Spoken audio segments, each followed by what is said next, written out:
Ассаламу алейкум, мекендештер. Москва шаарындагы бир чоң суроо. Эмнеге бири-бирибизди Москвада жүрүп сыйлабайбыз? Эмнеге метродон бири-бирибизди көрсөк башыбызды ылдый салабыз? Эмнеге учурашпайбыз? Эмнеге бири-бирибизди көрсөк тырышабыз?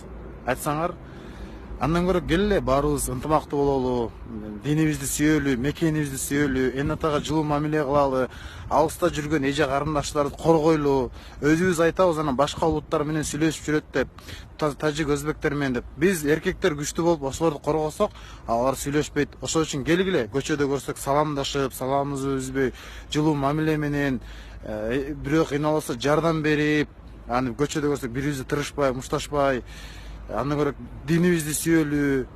Биз мусулман болуп жаралганбыз, 5 убак намазга бекем бололу туугандар. Мен силерди үйрөтүп айтып эле, просто мен ошонун баарын көргөндөн айтып атам да, күйгөнүмөн. Ошол үчүн Чыңгыз Айтматов айткан экен, күнүгө адам болуш оор деп, адамга адам болуш оор деп. Ошол үчүн давайчы